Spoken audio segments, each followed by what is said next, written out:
Next up, we're going to have a look at the filter. So I've got a new preset loaded up here. Let's just switch up the extra effects. Now the filter is kind of a basic filter essentially. Click on it here, let's just reset the modulations. We have cutoff and resonance, and we have different options in terms of what the filter is going to be doing: low pass, high pass, band pass, format 1, format 2, and val.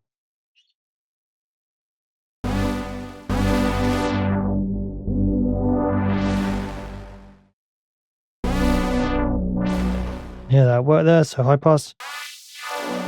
Usual suspects. Now formant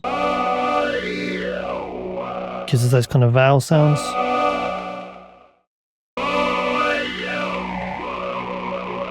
Then we have actual vowel sounds here. Pretty cool. Okay, so that was filter 1. Now we have filter 2 here, and this is the same filter, so we can position these in different areas of the frequency spectrum. So we could have filter 1 at the beginning of the chain of audio effects, filter 2 at the end, for example. So it just gives you more flexibility having 2 filters there. Okay, next up we have EQ. Now this is an EQ, presets from here. And then we have frequency, so 3-band, frequency width, and frequency Q and gain. And as I said, 3 bands there, so an EQ. We have a punch setting here. Now the punch effect is basically a compressor, and it's designed to work really well on fast attack sounds like drums, percussion, pianos, guitars, things like that. So, snappy transients. So it's very good at clamping down on transients. We have our presets here for that one there. As this is a compressor, I'm sure we're all used to using compressors. I'm going to leave that where it is. And here we have another compressor. This is going to be more of a traditional compressor. Now, whereas the punch effect was actually not designed to respond to amplitude, rather it actually responds to the envelope of the sound, regardless of amplitude. The compressor is going to work like a traditional compressor. So we can use that to hold a sound in place, bring out the attack of a sound, suppress the attack of a sound. So basically anything you'd use a compressor for in your usual mixing process, you can use a compressor for here. And likewise, we also have a limiter here. So threshold, release, ceiling. So traditional limiter controls there. So the limiter is also there if we want to really hold the sound in place even further. Now, in addition, we have a tape setting here. This is a tape saturation emulation. So it's going to introduce that saturation, distortion, and also kind of compression which you get from tape. So it musically rounds off transients essentially. So we can use this to add warmth and coloration to the sound.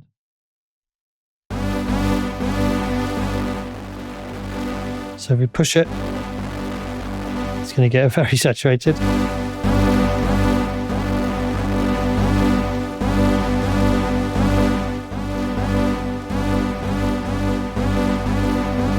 So it just kind of makes the sound a little bit fatter, a little bit more kind of rounded. And next up we have this charge effect. Now this is based on kind of high-end tube compression. So it's basically a very musical sounding compressor, which is supposed to color the sound in a pleasing way. Now for this effect, we have input, we have a saturation. So we choose how much we're going to saturate the sound. And we have a character control here, which is going to control the character of the effect by applying kind of an EQ. So it's getting brighter here. Choose how much we're going to compress. And we have a mix control if we want to dial that in parallel as well. Okay, now let me just switch off this slot. Let's come across to here. Now finally here we have a stereo effect. Now this is going to allow us to create a stereo widening. So mono, we're going kind of super stereo.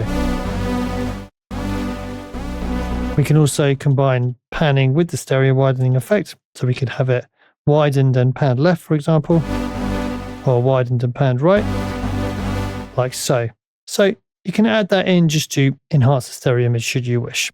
And those are the effects. So in this second video on the effects, we looked at the filter or filters, filter 1 and 2. They're identical and you can position them in different parts of the chain. EQ, we didn't go into that too much because I'm sure we're all used to EQs and what they do. And then we had some compressors essentially. We had punch that allows you to work on very transient material.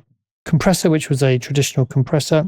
Then we had the tape option, which was tape saturation.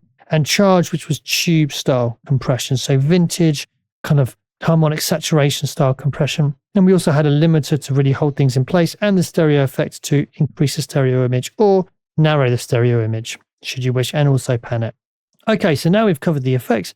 In the next video, we're going to have a look at our modulators. So I'll see you then. Thanks for watching.